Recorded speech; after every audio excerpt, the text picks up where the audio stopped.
an increasingly lonely and capricious old man in physical decline, on the evening of 28th February 1953, Stalin once again summoned a handful of key underlings for one of his regular nighttime get-togethers.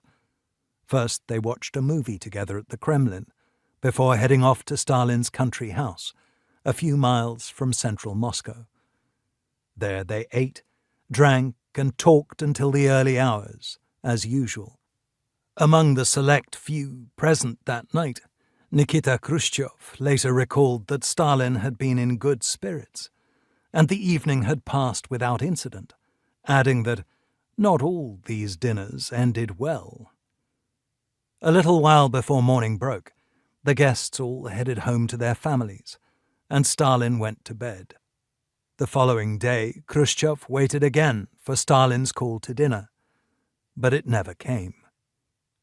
The next 15 years would be among the most eventful and transformative periods in the Soviet Union's history. Stalin had been dead for less than a month when more than 1 million prisoners were released from the Gulag. Ideals and goals from the revolutionary era that had largely faded from view since the 1930s returned to the forefront of regime rhetoric. A great vibrancy burst forth in literature, cinema, and more, while new heroes and fashions were embraced. Tens of millions of Soviet citizens moved out of dingy communal flats, or worse, and into new apartments, while consumer goods like refrigerators and radios finally started to become accessible for the masses. Education levels and living standards rose, new opportunities for recreation appeared, and there were improvements to welfare and infrastructure. Mass shootings of protesters at Tbilisi and Novocherkassk also demonstrated a much darker side to the period, as did intermittent but swingeing clampdowns in the cultural sphere.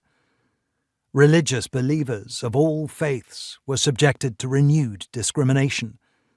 KGB penetration of everyday life grew steadily deeper, and even in the absence of Stalin-era mass repression, regime critics were still liable to be persecuted and imprisoned. International affairs would be no less dynamic.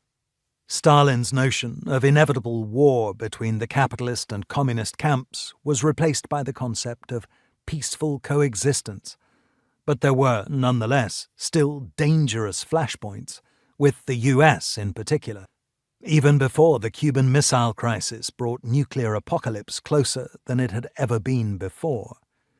Huge effort was poured into winning new allies and gaining influence across Africa, Asia, and Latin America as decolonization reshaped the global system